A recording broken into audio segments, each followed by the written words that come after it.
èmi ò ní tẹ̀lé olóṣèlú this time around ẹni aráàlú bá fà kalẹ̀ ni wọ́n tẹ̀lé ẹ dojú ìbọn yín kọ bòmí ẹ mọ yìí sọ́dọ̀ tiwa àwọn òsínú ẹ̀ tẹ́ ẹ don contest o do ọ̀dà ilẹ̀ yìí fẹ́ ṣe ẹ fẹ́ yìnbọn pa gbogbo ayé sẹ́ni tèmi kékeré ni o ṣùgbọ́n Oyo.Eyi has come to stay and Oyo.Eyi is not for Oriyomi Hamzat èmi kọ́ ni mo ní Oyo.Eyi o let somebody come out on for Oyo.Eyi káfà kalẹ̀ nínú Oyo.Eyi káfà ọ̀nàrẹ́bù kalẹ̀ nínú Oyo.Eyi káwọn tí ó ṣẹlẹ̀ mo sọ fún yín ni pé gómìnà Ṣèyí Mákindé sọ pé láàrin aráàlú àti ìjọba àtẹ̀yìn olóṣèlú níbo tí ń bọ̀ èmi faramẹ́ntì aráàlú bá fà kalẹ̀. So people are not protected. They are not protected Inside the Polaris Bank. Inside that bank. They are not protected. Yorùbá Parapọ̀ TV ẹ máa gbọ́ ẹ máa wò ó ẹ subscribe síbẹ̀ ẹ like ẹ bó bá ṣe ń lọ àwa ò ní jẹ́ kétí yín ó di sí o Yorùbá Parapọ̀ TV àgbàlẹ́tù ọmọdé làwọ̀. káàbọ̀ sí Yorùbá Parapọ̀ TV níbi tá a ti máa ń fún yín ní àwọn ọ̀kan òjọ̀kan onírúurú tó ń ṣẹlẹ̀ nílẹ̀ Nàìjíríà nílẹ̀ Yorùbá àti tó ń ṣẹlẹ̀ lókè òkun tó jẹ mọ́ Yorùbá. Yorùbá Parapọ̀ TV tó bá jẹ́gbà àkọ́kọ́ lẹ́yìn wò wá ẹ tẹ subscribe button síbẹ̀ ẹ má gbàgbé láti tẹ aago tí ń bẹ lẹ́gbẹ̀ẹ́ tí ó máa ta yín lólobó nígbàkúùgbà tá a bá ti wà lórí ètò Yorùbá Parapọ̀ TV kí la ní fún wa lénìí. mo sọ fún yín ni pé gómìnà Ṣèyí Mákindé sọ pé láàrin aráàlú àti ìjọba àtẹ̀yìn olóṣèlú níbo tí ń bọ̀ èmi faramẹ́ntì aráàlú bá fà kalẹ̀ ẹ gbọ́ mi yé mo faramẹ́ntì aráàlú bá fà kalẹ̀ gbogbo ẹ̀yin tá ẹ̀sìn gbẹ́wò yìí pé Oríyọmí tí lóun jáde owó win ẹ gbé láti bẹ̀rẹ̀ I said if pé tí mo bá jáde màá win ọ̀dà ṣé kí n sọ pé tí mo bá jáde ní win ni ṣé èmi wà nílà káyè bíi tiyín ni nígbà tí ń dùn yín ṣé kí n sọ pé tí mo bá jáde ní win ni ẹ̀yin náà bá ń sọ ẹ̀yin náà sọ bẹ́ẹ̀ ṣèyàwó ilé lórúkọ ẹni ò ní bí ẹni làtò kẹ́ ẹlẹ́ni dé tí ẹ lè jáde kẹ́ ẹlẹ́ni wọlé ẹ̀yin tínú bí tíyàwó yín bá lóyún lọ́sọ̀ láyọ̀ bẹ́ẹ̀ bá làjò ẹ̀ dé bẹ́ẹ̀ bá wọlé ẹ̀ jáde bẹ́ẹ̀ sì jáde ẹ̀ wọlé àjáde wọlé ò ní tọ́sẹ̀ yìí náà èèyàn máa sọ tó dáa síra rẹ̀ ni o gbogbo tó trend lánàá ẹ ṣe oríire ẹ tún gbélé yìí náà Oríyọmí ló wọn jáde wọn wọlé aráàlú àti olóṣèlú ló fẹ́ dìbò aráàlú àti olóṣèlú ló fẹ́ dìbò ẹni wọ́n bá sì fà kalẹ̀ ilé mi ọ́ tẹ̀lé aráàlú ló ṣe tán Ọ̀yọ́ wọ́n fa state honourable kalẹ̀ wọ́n fa house of rep wọ́n fà kalẹ̀ wọ́n fa senator wọ́n fà kalẹ̀ wọ́n fa gómìnà wọ́n fà kalẹ̀ àwọn bá wọ ìbò wọn ẹ ti ẹ̀dùn náà ṣé pìrìsẹ́ńtà àṣẹyìn ni ṣé sáà àṣẹyìn ni bẹ́ẹ̀ bá kówó jẹ lọ́tún lósì náà tẹ́ fẹ́ dìbò ọ̀dọ̀ wa lẹ́sà wá àwọn aláìní àmọ́ kùn yín lọ́dà ara yín dúdú àwọn aláìní ẹ̀yà kákùn yín lẹ́fun kápẹ́ yín lẹ́yìn rẹ̀ ó ti sápìn kí ló ṣẹlẹ̀ gẹ́gẹ́gẹ́gẹ́ kí la ṣe fún yín. mo rántí gbogbo assurance ni mo ní pé wà láìjẹ́ àrẹ ọgbà ticket àbí bí wọn ọba mọ tọkàn lọ́rọ̀ lókù they deprived him kèsì ẹ̀kẹ́ kèsì ẹ̀mẹ́jì they deprived him just because he's a presenter why kí ló dé káyọ̀ lùwà fa járe kalẹ̀ nísìn ọ̀yọ̀ ń pẹ́ pé nínú ẹgbẹ́ yìí o járe láfa kalẹ̀ o kẹ wá ní ẹnìkan o ọwọ́ láti bì kan o kémi ọ tẹ̀lé o kémi ọkọ̀ ìsẹ́ni yìí o kémi ọmọ ìjáde tán o ẹ lọ́sẹ̀lú ọ̀dà àwọn ni wọ́n ń pàṣẹ ayé wa kí ni mo wà yìí tọ́ba ni wọ́n wo oníṣìn kò sí tí ń ṣe kọ̀kọ́ kúrò nbínà torí wọ́n wà tí wọ́n fi kí lẹ́gbẹ̀ẹ́ tí wọ́n fi wo ìlẹ̀ akú èdè ilé bàbá ẹ̀ mo fara mọ́ Ọ̀yọ́ ń pè ọ́ o tọ́ba jẹ́ mi wọ́n pè ó dìgbà náà ná bọ́jà lómi wọ́n pè ó dìgbà náà ná ṣùgbọ́n gbogbo ẹni tí Ọ̀yọ́ ń pè ọba pè Oriyomi Hamzat ó tẹ̀lé àní aráàlú fẹ́ mú láàrin wọn wọ́n fẹ́ tó gbọ́ èdè wọn somebody who can speak their language wọ́n fẹ́ ẹni tó ní etí wọn wọ́n fẹ́ ẹni tí ọmọ kọ̀rọ̀kọ̀ ń dùn wọn wọ́n fẹ́ ẹni tí kì í ṣe political philanthropist ẹ̀yìn condemn yìí nínú ọ̀pọ̀lọpọ̀ olóṣèlú náà fi ń wọlé wọn ò fẹ́ popular jingo wọn ò fẹ́ mọ̀kẹ́ popular lórí rédíò they don't want a radio presenter for radio popularity they don't want it television popularity they don't want it they want somebody with them somebody láàrin wọn ó dà tẹ́ bá tẹ̀ wá pé èmi lọ́yọ́ pé ọ ṣé èmi ní sọ̀rọ̀ lébù èmi ní ṣe sẹ́nẹ́tọ̀ èmi ní ìtùnú rẹ́ẹ̀pù ni kí ni tí ń bà yìí lẹ́rù kí lẹ̀ ń sáré kì í fún kí lẹ̀ kẹ́hìn àtàkì Oríyọmí fún kí tó wáyé kó Oríyọmí jáde tó bá fẹ́ win ẹjọ́ win tí ọba win ẹ fílẹ̀ tí àwọn tó jáde tí wọ́n win election tí wọ́n kú ọ̀láyé ni stop discouraging people tí a rí tèmi kékeré ni o ṣùgbọ́n Oyo.Eyi has come to stay and Oyo.Eyi is not for Oriyomi Hamzat èmi kọ́ ni mo ní Oyo.Eyi o go and make your research go and make your research èmi kọ́ ni mo ní Oyo.Eyi o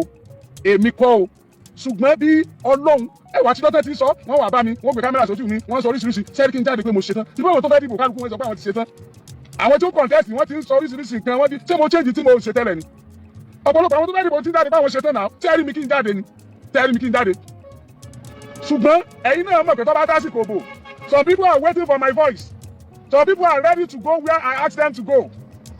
Enemy lay, win the world to me. Let's wait till that time. Let's wait till that time. Let somebody come out on for Oyo.Eyi. Káfà kalẹ̀ nínú Oyo.Eyi. Káfà honorable kalẹ̀ nínú Oyo.Eyi. Káwọn tí ó ṣẹlẹ̀. Ẹ jẹ́ kí Oyo.Eyi káwọn political party wọn tó máa fẹ́ wọn. Káwọn tí ó ṣẹlẹ̀. Look at one of my friends, my very good friend, Abdulrasaq Abdulgani Mr. GRA. Ẹ wo bí ọkùnrin yẹn ṣe dáa tó níwà àti níṣe tọ́jú ọmọlúwàbí. Ẹ wo gbà tó ti ń jáde tẹ ẹ̀kọ́ tẹ́ ẹ̀ fún tíkẹ́ẹ̀tì. Torí ẹ sì mọ̀ pé ó ṣe dáadáa, ẹ mọ̀ pé ó súnmọ́ aráàlú, ẹ mọ̀ pé àárín aráàlú ló wà. The greediness and this attitude of politicians láti máa shed àwọn èèyàn tó lè ṣe dáadáa tó jẹ́ pé wọ́n kàn máa gbé tó wù wọ́n lé wa lórí ilé aráàlú láwọn ọ̀fẹ́. It is not for Oriyomi Hamzat. Tí wọ́n bá sì mú mi tọ́lọ́ bá ní iṣẹ́ ẹ̀ tó bẹ́ẹ̀ kí n mọ̀ ṣe tọ́lọ́ bá sì ní mọ̀ ṣe gbogbo ayé ò tó bẹ́ẹ̀ pé kí n ṣe what's our problem? So ẹ dojú ìbọn yín kọ bòmí ẹ mọ̀ yìí sọ́dọ̀ tiwa àwọn òsínú ẹ̀tẹ́ don contest o do or die ilẹ̀ yìí fẹ́ ṣe ẹ fẹ́ yìnbọn pa gbogbo ayé ẹ̀yin àtàràlú ẹ fẹ́ contest kìí ṣe ẹ̀yin àtOríyọmí o aráàlú lọ́yọ̀ ń pè ọ́ o it's not Oriyomi o tí Ọlọ́run bá sì sọ pé Oriyomi ọ̀yá ní ìsinú ẹni tí èèyàn lè lo àdùmọ̀kọ́rọ́ yín fún kọ́wá fi máa discourage they don't discourage me tàràlú bá lọ yá wọ́n lè fẹ́ tó wù wọ́n kalẹ̀ èmi ò tẹ̀lé èmi ò ní tẹ̀lé olóṣèlú this time around ẹni aráàlú bá fà kalẹ̀ ni wọ́n tẹ̀lé ẹ̀yin aráàlú wọ́n ti wá ní illiterate lẹ́yìn bàbá yìí wọ́n ní illiterate lẹ́yìn màmá yìí wọ́n bá tẹ olóṣèlú ti ń bẹ́nu yìí wọ́n lè mọ̀ kankan and I want you to show them that you are despite the fact that go university or polytechnic or so you dey illiterate ẹ jẹ́ kó yé wọn when it is time ẹ jẹ́ kó yé wọn wípé bí àwọn ṣe wà illiterate láspẹ̀tì wọn ilẹ̀ yìí náà wà illiterate láspẹ̀tì yín àwọn àpàdé lórí sókàn wá ẹ tún lè pè bẹ́ẹ̀ ṣe pé bẹ́ẹ̀ bá ṣe pè á máa dá yín lóhùn ó wà nílẹ̀ gan ni o ó wà nílẹ̀ gan ni o ọmọ Ìbàdàn ni mí ní Olúyọ̀lé ní olè gbé dàrí olóhùn ọmọ agbọ́ sásá mọ̀sá ọmọ agbọ́ yàyà ìmọ̀yà ọmọ agbọ́ kìjìkìjì ẹsẹ̀ mọ́ta kìjì tí ọba jẹ́ ni ọba yá ayẹni tí ọba jẹ́ ni ọba yá ajẹ́ ni ọba san jẹ́ ti gbọ́ ẹ mọ̀ dẹ́rù bà wá owó ìdárù kìíní náà darúgbó gómìnà ìpínlẹ̀ Ọ̀yọ́ náà sì ti sọ pé láàrin aráàlú àti olóṣèlú ìdìbò 2027 ní ọ̀dàlẹ̀ mi ọ̀yápá o mo dúró lórí ọwọ́ òdodo àti ìfẹ́ aráàlú Ọlọ́run ó jẹ́ ọba wa láyọ̀ o àní mọ́ bá lọ báyìí o ọjọ́ kan náà dà ìpadà òde. tí àwọn tó wà ń jọba sà bóyá gómìnà ààrẹ àwọn senators àwọn honourables tí máwọn ẹ̀sìn wọn tí wọ́n bá ń sọ pé gbogbo wa la lọ́wọ́ ń bi Nàìjíríà dídò yìí gbogbo wa la lọ́wọ́ ń bi Nàìjíríà dídò yìí pé gbogbo wa la lọ́wọ́ ń bẹ gbogbo wa la lọ́wọ́ ń bẹ bí Nàìjíríà ṣe dà yìí gbogbo wa la lọ́wọ́ ń bẹ irú ọwọ́ wo ni àwa ní ń bẹ àwa aráàlú kí ni contributions wa tó gbé wa débi kí ni ọwọ́ ti wà gan sẹ́yìn lè bá ń yan náà láàárọ̀. This is a very beautiful question. ẹ jẹ́ n bẹ̀rẹ̀ láti bẹ̀rẹ̀. kẹ́ kọ́kọ́ dàpọ̀ yín àti ìdàgbàrà wa Ṣẹ́gun Ògúngbà ìlú kan tèmi ẹ káàárọ̀ ṣe rí nítorí pé nìyí jẹ́mọ́ àwọn èèyàn púpọ̀ nítorí pé nìyí jẹ́mọ́ ẹnìkan yìí dáṣe jẹ́mọ́ ẹnìkan ìjáwádé òyìn ní jẹ́jẹ́mọ́ ṣe rí the word democracy tani tẹ́ bá wo ìtumọ̀ ìjọba àwa ara wa ń pè ní àwa ara wa which means kò ṣe àwọn ara wọn àwa ara wa ni wọ́n pè ìjọba yẹn now tẹ́ bá pè kan ní àwa ara wa democracy ó vest the power on the people the power was vested on the people àwọn èèyàn ló ní agbára ló yẹ kó ní agbára nínú democracy ní ìjọba ara wa now tẹ́lá wa yẹn ló yẹ ká determine future ara wa Aristotle to promulgate the politics and election and all the rest àwọn èèyàn máa wà tẹ́lẹ̀ ni wọ́n kóra wọn jọ pọ̀ tẹ́lẹ̀ ni náà pé àlè máa gbé àwọn ọmọ ìrìn ẹranko báyìí kó mọ̀ sí ibi ẹnìkan tí ó mọ̀ darí wa tàbí ẹni tí ó mọ̀ ṣàkóso wa wípé ẹ wá ṣe báyìí ẹja wá àwọn kan kó mọ̀ ṣàkóso wa ká gbé agbára lé wọn lọ́wọ́ agbára tá a bá gbé lé wọn lọ́wọ́ yẹn agbára tá a kì í ṣe agbára tiwọn o agbára ti àwa èèyàn la gbé lé wọn lọ́wọ́ láti lè mọ̀ ṣàkóso wa ẹ̀tọ́ àwọn tó fẹ́ máa ṣàkóso wa ni pé ká mójútó ọrọ̀ ajé wa ẹ̀tọ́ wọn ni pé ká rí pé kò sí dúdú láàrin wa ẹ̀tọ́ wọn ni pé ká gbé ìgbé ayé àlàáfíà ẹ̀tọ́ wọn ni pé ká gbé ìgbé ayé rọrùn ẹ̀tọ́ tiwọn náà wà ní wípé àwọn tó bá yẹ ká ṣe ká má bàyí ara wa jẹ́ ká má para wa ká má san ẹ̀tọ́ tiwa bí owó orí tí wọ́n mọ̀ fi tún ìlú ṣe owó yìí ó láwọn fún wọn torí pé kì í ṣe owó ara wọn ni wọ́n máa ná ẹ mọ̀ gbọ́ mi ẹgbẹ́ nìkan tó sọ ní mo san sálárì yìí ẹgbẹ́ kì í ṣe owó dádì ẹ̀ ẹgbẹ́ pé tí mo sọ owó wa owó kì í ṣe owó ìrántí rẹ̀ owó wa ni so when it now started ono form the democracy we are seeing today so ìjọba àwarawa ni àwa la ní vote àwa la ní ẹ̀tọ́ wa láti wò pé ta la fẹ́ kó ṣe lórí wa ṣé nǹkan tí mo sọ á wò fínífíní agbára wa fúnra láwọn àgbẹ̀ agbára báyìí ngbà agbára wa rè àti fún ẹ ṣé rí wọ́n pè é kan ní transfer of authority ṣé nígbà tá a wà ní kékeré sole authority làwọn òbí wọn lò lé wa lórí jókòó bẹ́ẹ̀ ó yà jẹun but torí àníkan tá a dàgbà díẹ̀ when we become teenagers now from the age of 16, 17, 18 ó ti di shared authority shared authority yẹn ni pé tí ẹ bá ní iṣu lọ́mọ jẹun ọmọ lè ní àjáde ẹ má jẹ àjẹsù ẹ jẹ́ ká jẹ ẹyẹ báyìí ni mo aṣọ báyìí mo fẹ́ wọ dáàdi kọ́lọ̀ tẹ̀dẹ̀ wọ̀ yìí o kò lè ṣe o ẹni pé shared authority nínú ilé wọ́n jọ ń foríkorí wọ́n gba ìdí àzọmọ náà tó bá yá our the transferred authority the son will now be the father of his father. torí pé dádì ẹni jáde jẹ́ ìbàjẹ́ o kẹtọ́lógún yín ó yẹ jẹun kẹtọ́lógún yín dádì ẹ wọ́sọ̀ ìjáde òtútù mu ó yá ẹ lọ wọ ilé dádì ẹ wo mi ní jẹ́ kẹ́ sùn bẹ́ẹ̀ ẹlẹ́sìn jẹ́ kẹ́ tó sùn so ó ti di transferred authority àwọn ọmọ ti ń control àwọn bàbá wọn but in a democracy it is shared authority it's not a transfer automatically a transferred authority in a democracy despite pa gbé agbára lé wọn lọ́wọ́ shared authority náà sì ni nítorí pé we have a role to play and we have any representatives and representatives ta ni pé a ní senators a ní house of rep a ní house of assembly these are representatives of the people so agbára ò bọ̀ lọ́wọ́ àwọn èèyàn ó sì checks and balances sí wa bẹ́ẹ̀ no tọ́ bá wò pé olùbọ̀ láti kọ́kọ́ sí olùbọ̀ láti kọ́kọ́ sí ni pé à ń gbé agbára wa lé àwọn tí wọ́n nífẹ̀ẹ́ wa lọ́wọ́ à ń gbé agbára lé àwọn jẹgúdú jẹrá lọ́wọ́ à ń gbé agbára lé àwọn tó jẹ́ pé ìpinnu tara wọn náà bá wá kì í ṣe ìpinnu tàwa èèyàn ẹ gbọ́ mi o à ń gbé agbára lé àwọn tó jẹ́ pé they have their motives self motive self interest self aggrandization ó ní wọ́n gbé wa a ti ṣí láti bẹ̀yẹn ibẹ̀ yẹn nìyẹn tó ti kọ́kọ́ sí torí pé àìmọ̀kànmọ̀kàn wa àìláròjinlẹ̀ wa la fi gbẹ́gbára lé ẹlòmíì lọ́wọ́ èkìní nù èkejì ní pé tó bá gbẹ́gbára láwọn kan lọ́wọ́ tààrù kún ó ṣe dáadáa tó àbá ṣe dáadáa a ní agbára láti gbàgbára wa padà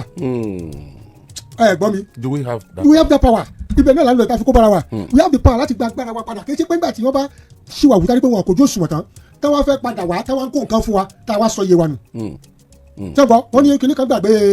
òṣì àbí nǹkan lẹ́pọ̀ ewé tẹ́wọ́n pa ọmọ gbàgbé ìṣẹ́ ọ̀dà kèrègbè borí ni now ìyẹn bẹ́yẹn. wọ́n sọ pé òkété gbàgbé bò sí ó dé gbà láti ọ̀káwọlé rí ni so ẹ ti rí pé we contributed to our own woes and àdèmọ nǹkan tó yẹ ká ṣe at a particular point in time in a democracy yóò yé wa now tá a bá sọ our standard of living wọ́n fún yín kan ní sustainable development goals iṣẹ́ ìdàgbàsókè tó lálòpẹ́ àwọn nǹkan mẹ́rin ló ṣíwájú 17 goals ní gbogbo ẹ̀ àfojúsùn 17 but mẹ́rin kan ṣíwájú àkọ́kọ́ ni no poverty ní pé kí ìṣẹ́kù lẹ̀ ẹ̀kejì ní pé oúnjẹ pọ̀ ẹ̀kẹta ní pé ìgbáyé gbádùn àti ìlera ẹ̀kẹrin oní ẹ̀kọ́ ẹ̀karùn-ún oní gender equality ó pọ̀ ọ̀rọ̀ bẹ́ẹ̀ yẹn but mẹ́rin yẹn tó ṣe kókó yẹn ọ̀pọ̀lọpọ̀ wa ní pàápàá ìgbáyé gbádùn ọ̀pọ̀lọpọ̀ là ń kó bá ara wa láti bẹ̀rẹ̀ ẹjẹ́ mú òṣì wọ́n sọ pé ìjọba ní o pọ́lísì ìjọba ló fa òṣì o pọ́lísì ìjọba ló ṣe léyìí o ẹjẹ́ sọ kíkan fún yín wọ́n ń ta gàrí lóko ní 300 wọ́n ń ta ní 350 lóko tẹ́ bá gbé dé ìgboro lásán wọ́n bẹ̀rẹ̀ sí ta 600 kóńgò tó fi ń ta kóòtù ní pé ẹ máa gbọ́ mi kóńgò tó fi ṣe kí ni kóòtù ní pé ìjọba ló fà yẹn o ṣé orí kóńgò kan láti fẹ́ yọ owó ọkọ̀ ẹ máa gbọ́ mi wọ́n ti lọ ọ̀dọ̀ tí mo lọ ra gàrí ní 400 tí wọ́n sì ń ta ní 600 nígboro èkejì ó ní pé bẹ́ẹ̀ bá dọ́jà láàrin ara wa rẹ o ẹ fẹ́ ra aṣọ àwọn tí wọn pa aṣọ ń bẹ̀rẹ̀ lẹ́rìí pọ̀ pa aṣọ tẹ́ ẹ rẹ̀ pé ẹ sì sanwó tó pé ìjọba nìyẹn o ọmọ fẹ́ ra ẹja ń jọ̀kan ẹja bàbá ẹ mọ̀ bí ẹ̀yìn náà rẹ̀ já ń kárí sọ pé wọ́n ní ká gé sí mẹ́rin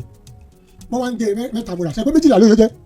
nígbà wo ló bá di mẹ́sàn-án bá lọ bá ìyá yẹn mẹ́sàn-án ni o kó fún mẹ́rin mi ni o wọ́n ní mo ní máa tó pọ̀ tó ń kọ́ kaba ìkíni kókó dídí ẹja sọ pé kò lè jí ìrù kò sì lè jí orí bẹ́ẹ̀ ni àárín ní òjì níbo ni mẹ́ta ṣe ṣì bọ́ nínú páálí ni ìjọba náà nìyẹn o now à ń dalẹ̀ sojú títì ṣẹ́gbọ́n ó ń di pípọ́ omi yalé omi yanú alẹ́ àwọn èèyàn inú ilé kún ilẹ̀ òṣèré dà síbi tó yẹ ká dalẹ̀ sí ìjọba náà nìyẹn o ẹ mọ gbọ́ mi sà á fi ìjọba ọmọ kan fi mọ́tò wo òpó náà nídìí àpẹẹrẹ yẹn wọ́n wà bẹ́ẹ̀ wọ́n ní òní lọ wọ́n pe àwọn tó máa jọ yẹn kí ni èèwà lọ nọ́mbà yẹn lọ gbogbo àwọn tó bọ́lẹ̀ àwọn kì í pé kí ló máa ń ṣe ẹ̀yìn báyìí náà kí ló máa ń ṣe kí ló kàn yín tẹ́tí yín dádúró bíi Sami Rọ̀dánfò èmi ni wọ́n bá wípé tí èmi dádúró bíi Sami Rọ̀dánfò mo lọ wo mìíràn tó tọ̀ èyí tí ń dádúró tí. dádúró arabu ni. ẹgbẹ́ wọn dádúró ibi tó yẹ ká pẹnu pọ̀ ká bá ẹni tó kọlu òpó náà wí èpo náà wá ní o èbú ni wọ́n sọ di ẹ mọ gbọ́ mi sà so tá bá wo most of the things táwa gangan ṣe fúnra wa àkóbára wa sentiments la fi vote àbí and vote on realities ipe ẹni yìí àti wo àti mọ̀ ṣe bọ̀ rẹ̀ àti wo bó ti ń ṣe àti wo ọ̀nà rẹ̀ ó dẹ́ pa lè ní gbẹ̀kẹ̀lé nínú ẹ̀ ẹ mọ gbọ́ mi sà not because of what we eat ẹnìkan yẹn ló ta ọjọ́ ọbí ẹ̀ torí ẹ̀bẹ̀ àṣàrò nítorí àṣàrò ló ta ọjọ́ ọbí ẹ̀ ní ìrẹ́lì kó tó lè gba eré ẹ̀ padà ó pẹ́ lé ayé ẹ̀ kó tó lè gbà padà because akíkanjú àwọn àdúrà tí wọ́n bẹ́ẹ̀ ṣe fún ẹni pé pàtí lè ní òfin gba eré ẹ̀ padà kó tó lè gbà padà ó dẹ̀ ti ta ọjọ́ ọbí ẹ̀ because of frivolities ebi palasẹ kí ló tó lè mébi mọ́nú kó dẹ̀ dáná ẹ má ra epo tẹ́ bá lọ ra epo sà ẹgbẹ́ kẹ́gì lọ́kẹ́ lórí epo ọ̀pọ̀lọpọ̀ lé epo tẹ́ntẹ́ epo tó wọ́n ṣé àgbọ̀n mi sà lítà òtún ní pé o. gáàsì náà nǹkan. ẹ mọ́tò di gáàsì mọ̀ kó pé rí gbogbo bí táṣí rà kó pé rí àti ẹ bá lọ bí tó ti lè pé yókù ṣàgbé gáàsì rẹ kò ṣe é wọ̀ bí petrol. ẹ má gbọ́ mi èmi níwọ̀n lé láti gbé dé níbi orí wọn ẹ gbọ́ mi kọ́ àwọn kékeré ètò ti tí tiwa. so most of the things táwa gangan ṣe pàápàá àwọn tí à ń gbéjọba lé lọ àti bá ti ń ṣèjọba láàrin ara wa gangan fúnra wa so àwa gangan ni àkóbá tá à ń ṣe fúnra wa àwọn tó jẹ́ leaders àárín wa náà ti jáde they are product of the society and we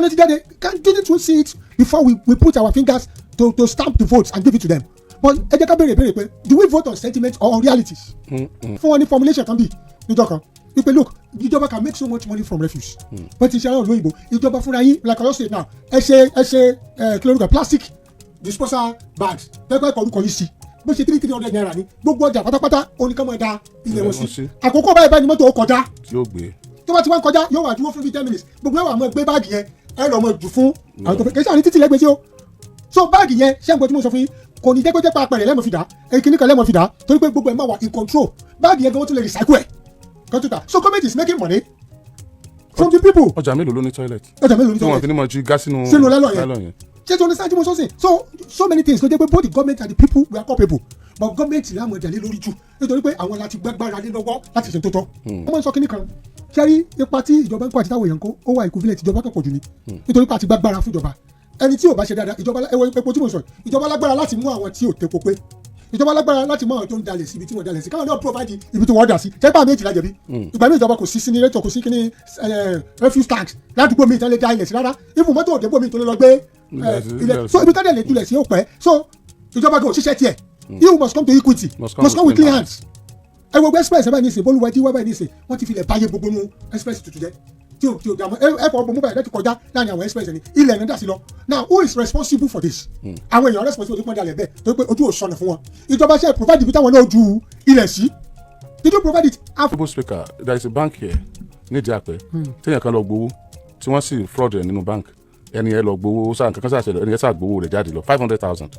ok ẹ tẹ́ ló gbowó mi wọ́n ti bẹ́ẹ̀ jọ wà ní àjọ wà náà kí ló ṣẹlẹ̀ sí ok síbẹ̀ ní CCTV ọ̀yà ìjà wo adẹ̀wò kámẹ́rà yẹn kámẹ́rà pick ẹni yẹn ní 8 places different places bó ṣe wọlé bó ṣe jáde everywhere kámẹ́rà pick ẹ̀ ṣùgbọ́n kámẹ́rà tí ó pick ẹ̀ ní báǹkì yẹn níbàdàn bí bàbá ó dàbí shadow kò gbójú ẹni yẹn jáde ẹ̀ lè dààmú rárá pé yẹn ni so kí ni iṣẹ́ tí kámẹ́rà yẹn ṣe ń báǹkì nígbà tí kámẹ́rà wà ní báǹkì tí ó lè gbé picture even ní shop kéékèèké cameras wà bẹ́ẹ̀ àwọn cameras yẹn dẹ̀ pick ẹni yẹn jáde ní coloured kámẹ́rà yẹn kẹ́dà bí àtòrí àtòjú àti everywhere ó kẹ́dùjú wálẹ̀ ni ẹ̀ lè identify ni. it could be deliberate even by that bank ṣẹ́gbọ́ láti lè cover àwọn a lot of criminality. Does that mean those people are working with them? ẹni tó ń ṣẹlẹ̀ yẹn it could be deliberate ọ̀dọ̀ ìjẹ́ pé bẹ́ẹ̀ ni ẹ ti wọlé ẹni tó wà ní camera wọ́n ti block gbogbo camera they can block the camera the lens can be disfocused. yeah all the cameras. Disfocused so when I don't know say when the maintenance officer say when the manager of the bank tó jẹ́ ìlọ́wọ́ control room pé let's see what is going on. so irú báńkì yẹn ní ó yẹ kéèyàn sùn irú báńkì yẹn wípé wọn ní CCTV ni. government gan yẹ kó sùn ẹ because it is compulsory for all public kìnìbẹ̀ yẹn láti ní both hotel banks tí àwọn tí mo sọ bẹ́ẹ̀ àtàwọn iléeṣẹ́ kéréje wọ́n ti compulsory ẹ̀ kán wá ní CCTV. the bulk of this problem wà lọ́wọ́ government then. bulk wà lọ́wọ́ government because of enforcement. yeah no enforcement then àwọn government agents tó yẹ kán enforce kìíní yìí ṣé kí n pa àwọn gẹ́wà culpable. ẹ̀gbọ́n tí Fẹ́mi sọ́jọ́ kan ẹ̀ tá bá ti fi tax force pé tax force yẹn pé ọbẹ̀ lóde wọ́n lọ ṣe dúpẹ́ ṣọ́ọ̀ṣì àti mọ́ṣáláṣí. pé ọbẹ̀ ti dé nígbà wọn fi tax force pé àwọn tó bá tí ò bá ta petrol dáadáa kan mọ́ tẹ́pẹ́ tó bá ti dé bẹ̀ báyìí o ti mọ̀ pé envelope wọn ó gbé fún ọ ìwọ́n tán ní ọ lọ sí school ká lọ monitor school ká lọ supervise tó yẹ pé abẹ́gi lẹ́wà tẹ́ ti mọ jàmàlà tẹ́ mọ ọmọ ẹmu tó yẹ pé envelope wọn ti mú fún yín bó ní school ti fẹ́ lọ dáadáa. as you say sir naturally human being we need enforcement. bẹ́ẹ̀ni káwọn kan kó tó di ṣíṣe. bẹ́ẹ̀ni kó dà kó tó mọ wa lára. kó tó mọ wa lára. sir because I realized this while I travelled to London ọ̀pọ̀lọpọ̀ àwọn èèyàn wọ́n ì jáná bẹ́ẹ̀ àbí wọ́n ì jáná. wọ́n bá jáná ìfàkọ́ṣẹ́ wa immediately ló ti lẹ́tà nílẹ̀ tó ju kìíní sílẹ̀ sanctions wa. etí ìjẹun ọjà nù ẹ ti ń wakọ̀ lọ ní London tó mọ pọ́ìntì tán ti gé nínú license òun tó dẹ̀ mọ̀ pé tán bá tún já pọ́ìntì kan sí wọ́n á withdraw license ẹ̀ ní ẹ ti ń wakọ̀ lọ tó mọ̀ wípé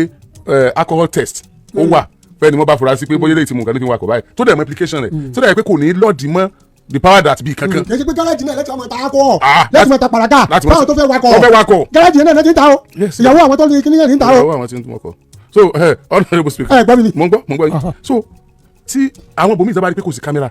tó bá jẹ́ outside London wọ́n máa lọ náà jẹ́ lọ́nbò mi bí wọ́n ṣe ń wakọ̀ bẹ́ẹ̀ yàtọ̀ síbi tí wọ́n mọ̀ pé kámẹ́rà wà so that means the enforcement yẹn làwọn gan bọ̀wọ̀ fún kì í ṣe pé ìjọmọ nìyẹn kò sí lára tàwọn náà. èyí tó ṣe pé ọpọlọ wọn yàtọ̀ sí tiwa but chances of getting away is low for you be chances of getting away is high it's very high. mo ti ní ẹnìkan tó jáná ní alákíá tí mo tẹ̀lé dé gbági ó fẹ́ wọnú gbági báyìí níbi ẹgbẹ́ First Bank wọ́n á park mọ́lẹ́gbẹ̀ẹ́ mo ní orí iná tó tàn red ó dẹ̀ já ó dẹ̀ dé táì sọ̀run wọ́n mọ̀ náà ọ̀pẹ́ sínú ayù ẹ̀rọ fẹ́ sọ díjà kí ni o kò ti yé bẹ́ẹ̀ ẹ̀yin kò ní kankan àti mo á dúró làwọn èèyàn àwọn èèyàn ṣe dáadáa gbági ẹ máa ní kò dáa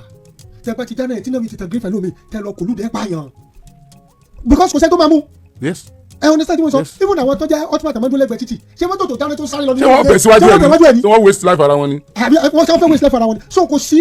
àwọn kámẹ́rà táwọn ọ̀dẹ́ ṣe já dọ́mílà ọ̀pọ̀lọpọ̀ kámẹ́rà tẹ̀ ń wọ́n ta yìí nobody is manning it nobody is controlling it kò sí effect kankan tó ní. kò sí control room kan tó ń wo tó ń pin down àwọn tó bá ti gbà burúkú. so it's just a dummy waste of money lọ́pọ̀lọpọ̀ àwọn kẹtẹ́ rí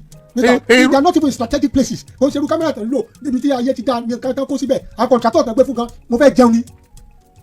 You understand what I'm saying? èmi ò tiẹ̀ ṣiṣẹ́ mọ́ ebi Kuje nígbà tí president lọ sí Kuje prison tí wọ́n débẹ̀ tí àwọn prisoner ti sálọ president bẹ̀ pé no camera here camera dey wà tó ń ṣiṣẹ́ and it's not working ẹ̀dẹ̀ tó camera sí prison ẹ̀dẹ̀ it's not working. So we are looking at àwọn tó jẹ́ enforcement officers the level of corruption and complicity kò ṣe kó and that is the point. Now let me go back to the ọ̀rọ̀ bank tẹ̀sán yẹn ṣé ọ̀rọ̀ bank tẹ̀sán yẹn that bank I know the mo bank yẹn náà ẹ̀pá àmọ́ aṣọ ọ̀rọ̀ bank yẹn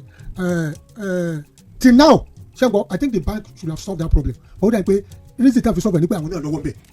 mi ìrántí ọkọ̀ báńkì yẹn ni mo fẹ́ sọ ẹ já sọ. ẹbí nídìí àpẹ ni. wọ́n ní Polaris Bank ni Polaris Bank dé àpẹ ni. So they should check their CCTV if that is happening and people are coming in tell them gbawo lọ́wọ́ your bank tell them that can become a kind of tó yẹ káwọn ọlọ́pàá get involved. But at the same time asokene we have some technology I'm into video production we have some technology tó jẹ́ pé impression yẹn gangan bí o ti clear yẹn tó máa treat it impression máa jáde tó lè máa rẹ́ nìyẹn but do they want to do it do they want to pay wọn mẹ́pọ̀ àwọn they have the responsibility of doing that. No wọ́n máa ń sọ pé wàhálà client àwọn ní. ẹ máa di nínú báńkì náà láti ṣe atrocity nínú báńkì náà ti dáràn and you refuse to so kí ni ìwà lọ báńkì yẹn kí ni kó wọn lọ you tell it safe you are not protected. So people are not protected. They are not protected inside the Polaris Bank. Inside that bank they are not protected.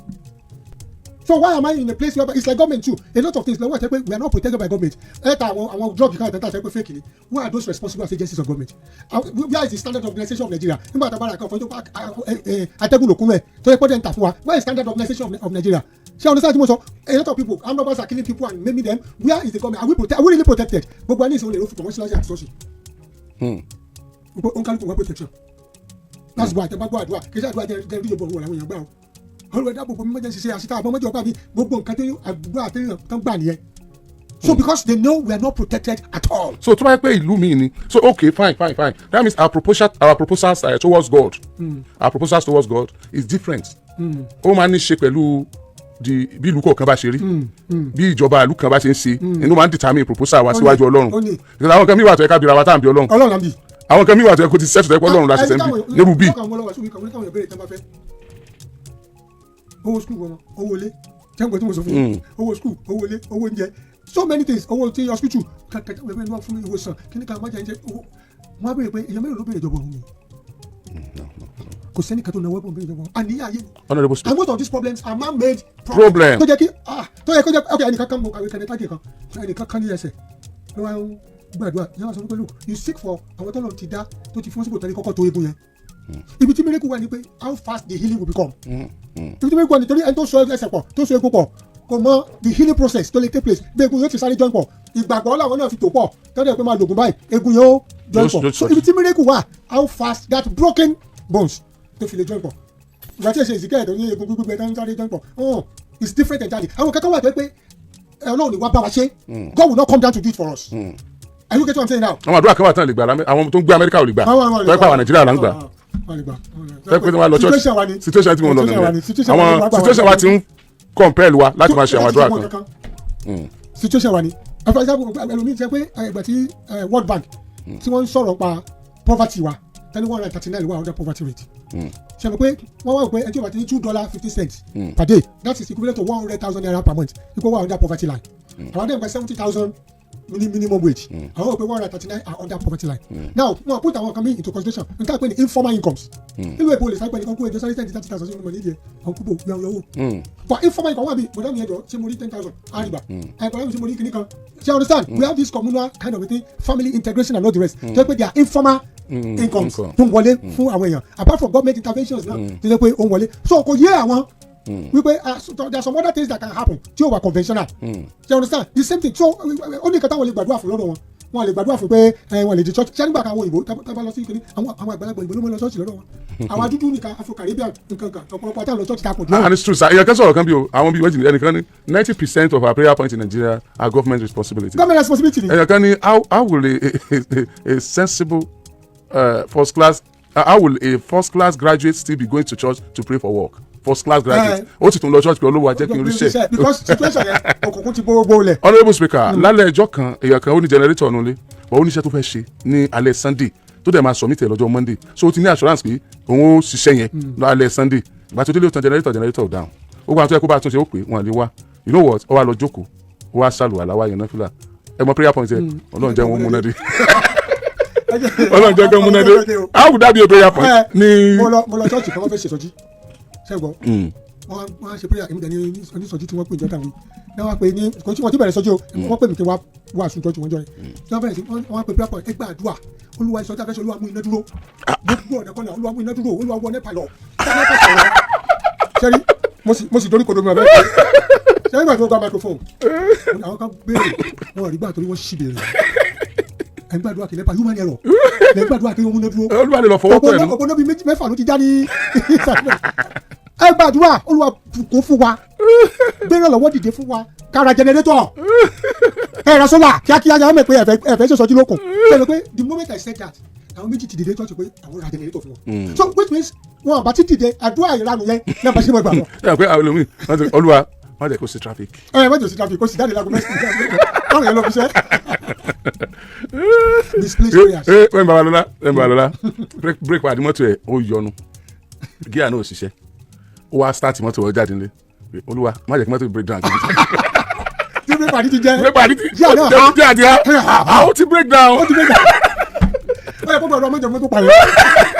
pé mọ́tò ó break down. àwọn èèyàn fẹ́ dá sọ̀rọ̀ yìí gan because ìkànnì abẹ́ tí mo fẹ́ kẹ́ sọ ṣé ẹni bẹ́ẹ̀ ṣe analyse government yẹn ó ṣe yé ọ̀pọ̀lọpọ̀ yẹn ni akóra wájọ kódà Ànábì sàlám sọ pé ẹ má kàn máa lọ bìkan bí ẹranko tẹ́ ẹ bá fẹ́ ṣe nǹkan ẹ máa yan olórí láàrin yín tí ó máa darí yín mo rò pé àdìtì yẹn ni Aristotle rí tó náà sọ pé ẹ má jà máa ṣe bí ẹranko ẹ jà máa ní leader now what are the qualities of the leader and what are the responsibilities of citizens. ara kan tí wọ́n ń ṣe gbàtà wà ní school tá a ṣe civic education tó yẹ pé wọ́n ti wà on by nation tá a ṣe pọ̀ ṣẹ́rí the responsibility of the government the first responsibility ẹ mọ̀ to protect lives and property. ok ká tó wá yan leader sáwárí pẹ́ẹ́nì adìẹ tí ń bẹ lábẹ́ rẹ̀ so protected àwọn èèyàn lè rẹ̀ so protected nígbà tá a jọ sí láàrin ara wa gan báwo ló ti dájú sí báwo ló sì máa ń respond láàrin wa. because the first rule the first oath the first pledge I stand here that I will do all that I can section 14B of the Nigerian Constitution to protect lives and properties. ṣé tó bá débẹ̀ to protect life. he failed he has failed at the government. he doesn't fail we failed. because àwọn alákọ̀ọ́kọ́ fail na. yes lórí àmọ́ ẹ̀ńtà yẹn síbẹ̀. ẹ̀ńtà yẹn gẹ́gẹ́ torí iṣẹ́ ta fẹ́ yan ran sáà ti rí i pé ó ní àdámọ́ ó wà nù wà rẹ̀ so tó lè ṣe nkíní yẹn. ọ̀pọ̀ possibility náà tún wà kó jẹ́ pé ẹni yẹn is willing to do it kó ti bá lẹ̀ kó ló ń ṣe ṣẹ́gun tí mo sọ tó jẹ́ pé àárín àwọn èèyàn gan gbàgbọ́dẹ̀ fúnra wa. táàjì orí ṣe tẹ́ pé wàhálà yìí gan àwa la dálẹ̀ àfúngbó dídí sanu àwa náà la yàn àtúwájú òṣìṣẹ́ dáná akáwọ́ ẹ̀sẹ̀ yìí nìyẹn. igbó dídí náà nìyẹn so ó wà multivarious different approaches on the governance and most of these still boils down on the people sir. ẹ jẹ́ sọ nǹkan fún yín tẹ́ bá lọ London àwọn ìyá kan wà àwọn tó ń wà lọ́dọ̀ wọn sọ fún mọ̀ gbọ́ bẹ́ẹ̀ àwọn yàrá mi ò jókòó lórí kìnìún báyìí fún wọn lẹ́gbẹ̀ẹ́ wọn. tọ́wọ́ ti ní nǹkan tó lọ bá wọn ti call hello 911 ẹnìkan tó ń kàdúgbò bẹ́ẹ̀ ẹnìkan tó ń rí gbèrègbèrè ẹnìkan ti já nulẹ̀ kó ti já wọlé ẹnìkan sí o ṣé àgbọ̀ tí mo sọ fún yín before you know it the police will come and justice will be done. wọn ní mọ ẹni tó sọ ẹ sọ fún ìfẹ́ ọlọ́pàá wa ń bì tó máa fọ̀daràn lẹ́tà wọn ní lágbájá ló kó bọ̀ so báwo lẹ́yìn ti fẹ́ responsible láti sọ̀rọ̀. ẹni tó sọ yẹn ò safe. kò safe are you getting the difference in the mode of life. even kan tẹ́ bá pẹ́ wọ́n tí o bá tẹ́ bá débẹ̀ tán àbá wọn ní bínú because wọ́n pe safety tips ni they will just go back and do what is needful they will just go back but níbi yìí is a different ball game entirely. So we are looking at governance àwọn aláṣẹ and the people there is a conflict. So ibi tí conflict yẹn wà nìyẹn and kó tó lè fa conflict yẹn ni pé trust deficit ti wà there is a trust deficit olófa ọ̀rọ̀ bò náà táwọn òkè fi ń jáde because pé kí àwọn dìbò fún gbàtẹ́ pé kọ́ńtà kúndì fún àwọn forí sàn gidi wọ́n pè ní trust deficit ni so there is a trust deficit between the people the governed and the government that trust deficit is there between the executives and the people trust deficit wa. Even between the legislators and the people those who are representing us trust deficit wa. Even between the judiciary and the people nígbà tá a bá ní conflicting judgments contrary judgments from different courts on the same case there is a trust deficit. So if you look at our system in totality trust deficit is a problem wa. Because if we seek for the service of an expert to sue or to go to court on the matter, I don't think we should need expert again to interpret the judgment for you. so that judgment should be cleared enough for us to understand. ẹni mi àtẹni lájọ jà o a lọ sílé ẹjọ́ o ok o wọ́n dájọ́ o ṣé ìwọ ló jẹ̀bi àbí mi mo jẹ̀bi àwa amẹ́ntọ́ jẹ̀bi nínú àwa méjèèjì àti mẹ́ntọ́ jàre. ok ìyẹn méjì ọ̀sán pé báyà ìyàtọ̀ kan lóyún ẹ̀jẹ̀ àfúlẹ̀ ní ìsìn ọ̀rọ̀ tún lé o àwọn ẹgbẹ́ wa wọ́n sọ pé ara tí Oriyomi Hamzat ìtàn ilẹ̀ tẹ́ sọ yìí ẹ̀yin ni àwọn bàbá yín ló nílẹ̀ ẹ̀yin lẹ́yìn rẹ̀ ọkọ̀ lóyún dọ́kúmẹ̀ntì tó kó wáyé ti fi hàn pé wọ́n náà ló nílẹ̀. kí ni a lọ sí kọ́ọ̀tù. ọjọ́ kí ni a lọ sí kọ́ọ̀tù ìtàn káyìí sọ ó ti fi hàn pé ẹ̀yin lè nílẹ̀. dọ́kúmẹ̀ntì tó ń kó wa ó fi hàn pé ìwọ ló nílẹ̀. ẹ lọ́ mọ para yín nù. ẹ jẹ́ àdókè lọ́hùn ẹ yára lé ẹ láǹfààní àti dásí níbi tá a kọ́kọ́ ṣèdídò iná ká tó tẹ̀síwájú lórí ètò 07041001887 07041001887 tàbí +447405697158 +447405697158 a ṣàgbéyẹ̀wò ipò tí àwọn ọlọ́pàá wà bó wọn ṣe ń tọ́jú wọn sí níbi táwọn ọlọ́pàá ń sùn ṣé tẹ́yìn bá sùn bẹ̀tẹ̀ jáde nílé àárọ̀ tẹ́lẹ̀ náà máa ń gbòòrò gbogbo àwọn nǹkan báyìí ó ní abẹ́fihàn tá a bá dé tá a bá gba ìpè tán bákan náà ó ní bùrálà tí mo ṣẹ́ndì kìnìyàn ti bákan náà ni a fẹ́ ṣàgbéyẹ̀wò wọn ní ẹgbẹ́ òṣèlú PDP wọn ti rọra wọn lọ kóòtù ilé ẹjọ́ sì ní kàn jẹ́ kí convention wọn kàn jọ wáyé pé má ṣe òsì ọjọ́ náà ó kò láyọ̀ báyìí ni ẹ lọ sí. bákan náà ni ìkànnì àwọn ọ̀nàdébù wa ní ìpínlẹ̀ Ọ̀yọ́ bíi tó ń sojú ẹkùn ìdìbò kan nílé ìgbìmọ̀ asòfin àgbà lẹ̀ yìí díẹ̀ ló kù kọ̀ dá wàhálà lẹ̀ nílé ìgbìmọ̀ asòfin àgbà níbi tí ti ń béèrè ọ̀rọ̀ ìpínlẹ̀ Ìbàdàn ló ń sọ̀rọ̀ ọ̀rọ̀ le díẹ̀ ó di pé wọ́n ń béèrè lọ́wọ́ speaker pé am I protected am I safe nìyẹn o am I protected ó dé speaker ní I cannot guarantee your protection ọlágbára díẹ̀ o ẹ mọ̀ lọ. Peter sọ pé a lọ nìyẹn ìjà kékeré kan tó ṣẹlẹ̀ nílé ìgbìmọ̀ asòfin àgbà lẹ̀ yìí lórí ọ̀rọ̀ ọ̀sẹ̀ state mo sọ lẹ́ẹ̀kan àmínúbà á sì lọ́dọ̀ àwọn ọlọ́pàá ṣùgbọ́n mo ní àkọ́kọ́ gba ìpè bíi 2 sí 3 lórí ọ̀rọ̀ tá à ń bá bọ̀ kí honourable speaker ẹ jẹ́ adákọ̀lù tó. ní mo ti ẹ̀fẹ́ sọ kankan lórí ọ̀rọ̀ plate number tí wọ́n sọ yẹn àti sọ níbi rí ṣẹ́rí plate number tá a lò yẹn is a very useless one nítorí pé mo pè é pé bẹ́ẹ̀ ti ṣe yẹn téèyàn bá wà lọ́kàn gẹ̀ tí kámẹ́rà àbámu bó ti wà yẹn kò ní clear ẹlẹ́kejì ó tètè bó ó ń parẹ́ ẹlẹ́kẹta ọ̀pọ̀lọpọ̀ kí ni blue báyìí ni wọ́n fi cover plate number kí ni essence of having a plate number ẹ wo plate number ti America tó ṣe white wọ́n gbé black lé lórí gbẹ́gun dún yàn lọ́ọ̀kan ni ó ti mọ̀ rí ti UK yellow wọ́n fi black lé ní orí ó wà conspicuous tí wọ́n tẹ̀ design yìí tó jẹ́ pé àwọn èèyàn rí nǹkan kan rárá even kankan yẹn tó báyìí lásán ó lè mọ̀ rí nọ́mbà ti lọ lójú kìíní kan it's too complex ó ti kó sí ti pọ̀ ju ìyàwó rẹ sí ìyàwó bẹ̀ sí àwọn plate number táwọn láàyè dán tẹ́lẹ̀ yẹn white báyìí ni wọ́n fi black kọ́ kìíní sí lórí kò síbi tẹ́ẹ̀ tí níri wọ́n wá ní digitalize làwọn ṣe kò sí nọ́mbà tẹ́lẹ̀ digitalize don't deceive us in this country any number kò sí nọ́mbà tẹ́lẹ̀ digitalize ṣé plate number yẹn wọ́n kì í bọ́ ní kọ̀mpútà ni ṣé bí shooters orí ẹ̀ o ni wọ́n lò tán computerize so I think they should look at that plate number very well ẹ wo kí ni yellow táwọn yẹn sè ẹ wo red lẹ́wọ̀ alẹ́ lábẹ́ yẹn ẹ wo bàtẹ́ tákọ́ sí. ó ti pop it out ẹ wo blue ẹ wo white tákọ́ sí. so this one is ẹ lè rí kà then ọ̀pọ̀lọpọ̀ nọ́mbà ló ti bó ń títì. wọ́n ní tí nọ́mbà bá bó you know what nọ́mbà mọ́tò yín tẹ́ gbà tí road safety tán produce fún yín tí wọ́n ṣe dáadáa tí ẹ bá ń kọjá lọ tán bá rí pé nọ́mbà táwọn ṣe ṣe fúnra wọn obo wọn dẹ̀ arrest yín.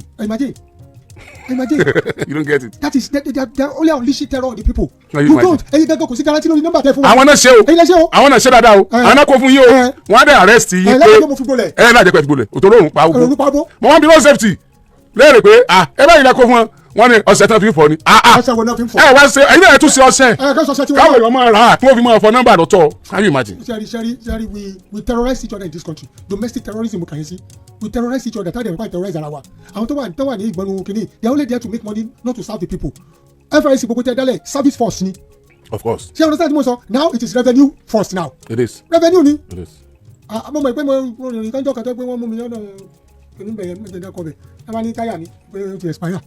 ẹ wo táyà ẹsẹ̀ tó mọ́tò tán náà gbé wa. mo wá ní ìmọ̀ bóyá expire ẹ bá fi hàn mí pé ṣé mo rí méjì di expire bẹ̀ táyà tó kún bọ̀ tí mo ṣe rà ọmọ ọlọ́mọ mo sàn ní ó ti expire. ìjọba ti lé mo wá táyà tiwọn náà kò sí kankan tí tó expire. bóòlù sí ní expire dọ́nọ̀pù wá bí wọ́n lè lọ sẹ́yìn lẹ́lẹ́ lọ àbí mi mo lè lọ is it not government is it not electricity is it not gbogbo wọn lè wọn lọ kò sí infrastructure tó fi survive wọ́n sá lọ ẹ wá ń sọ fáwọn pé táyà wa expire ẹ mú láti rí táyà tuntun tán kó wá bẹ́ẹ̀ bá kó sẹ́sẹ̀ mọ́tò tẹ́ ẹ̀ rìn láti bí sí ìkirè ń bẹ̀ yẹn yọ ìyá dànù tí ó fọ́ dànù ni táyà tó ti prefer àtòkùn bọ̀ ju tuntun lọ ẹ wá ń sọ fáwọn pé expire ebi bọ̀ expire náà wọ́n kó wáyìn nígbà lọ́dọ̀ wọn kó wá bá wa tó lọ sáyé wa báyìí nígbà pé tẹ́ni káwọn máa lò nìyẹn ẹ wá tẹ bá wà kẹtẹ́ ìdára mọ́tò tán ẹ wà mọ́ ẹ kan sáà sùn kankan táyà expire o táyà sì kìnnìkan táyà mọ́tò tẹ́yìn náà gbé kí expire mọ́ ti kọ́ mọ́tò ló safety dóná tẹ́ni wọn ni wà fire extinguisher ẹ tẹ̀sí mara àdúgbò fire extinguisher ẹ má bínú ló safety ọ̀rọ̀ yìí jáde láàárọ̀ ni o ẹ fara mọ́ ni o pé báyìí síbíṣà àwọn safety tẹ́ bá tẹ̀ wá mú yàn lójú ọ̀nà àsìkò yẹn wọ́n á sọra àwọn dọ́lọ́ ni. the way they tí ẹ rí àgbàlagbà tí ń dọ̀bálẹ̀ fún wọn báyìí wọ́n á sọra àwọn dọ́lọ́ ni wọ́n á bullshit everybody wọ́n á blood food wọn. not revenue generation tẹ́lẹ̀. I know but now they are more revenue oriented. ṣé àgbẹ̀ báyìí gbára dẹ́njọ́ ni ọ̀nà béèrè ìbọn jò ni. àwọn náà béèrè ìbọn Ọlọ́run ni mo fún wọn. wọ́n béèrè ìbọn. wọ́n mọ ìbọn mọ́tò tó máa ń lọ. wọ́n náà béèrè ìbọn. kò tẹ̀ fáwọn ẹranko náà wà náà mi to drive. lọ́tọ̀ bá dé ọdún báyìí wọ́n sáré tí wọ́n fò kó lọ náà it's not good. yẹn náà da kò dára yẹn náà da tó authority bá dẹ̀ dúró wà dúró ni. ẹ̀dúró kọ́tọ́rìtì náà wà mọ̀ sí dáadáa kọ́tọ́rìtì kọ́mọ̀jẹ̀ pé ẹ̀ dá dúró tó dúró gbọ́ padà regret kó dúró fún yín. mo wọkọ̀ láti di àpẹ́ lọ láti bọ ìwúrò lọ di àpẹ́ ṣé nǹkan tí mo sọ ọlọ́pàá wa mọ́tò ní ibi àbáyọ̀mí ẹ̀mọ táwọn ará náà kan sọ fún ni tó fún yóò já lọ jẹrẹ àwọn èrò ló ń sọ fáwọn ẹ fún yóò kàn bá wọn lágídí fún ẹni tó fún wọn àwọn èrò ló ń kọ́ dẹ́rẹ́bà àkọ́kọ́ fún ọlọ́pàá yẹn dẹ̀ da ó yàrí ó lẹ tí ò ní ìwé lẹ́ni kó fún wọn ní tí ò fún wọn has no driver license ìwé tó ń wà ò níwèé ẹ̀dẹ̀ wà nú ẹ̀ tó bá lọ wà yín kọlùkì ẹ̀mọ̀ ní kó fún wọn ní tí ò fún wọn so our life tiwa náà tí àwọn bá ti sáwọn olórí yẹn life tiwa náà ò ṣe life tó dùn mọ́ yẹn lọ títí gbogbo èrò fún ni tó fún ni àkójá lọ náà fún wọn ní tẹ́wọ́ gbà àwọn là ń encourage corruption à ń encourage wà bàjẹ́ àwọn èrò wọ́n sì lọ bí iṣẹ́ ni wọ́n dé táì irú èyàn tó lọ sẹ́kírẹ́sì ẹ̀mọ́rú àti ọmọ òwúlọ̀ fíìsì. ojú kan wọn ni ẹja lọ́dọ̀ ọlọ́pàá.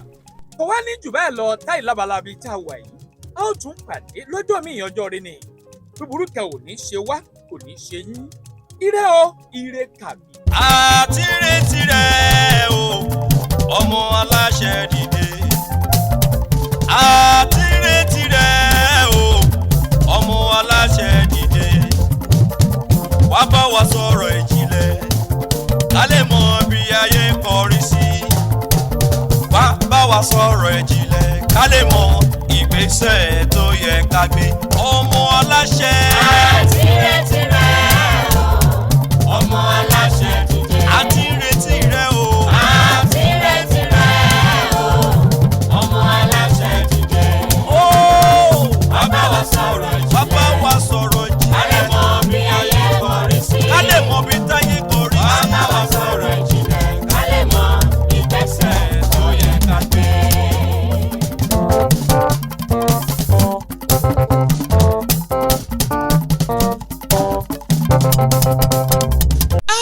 Yorùbá Parapọ̀ TV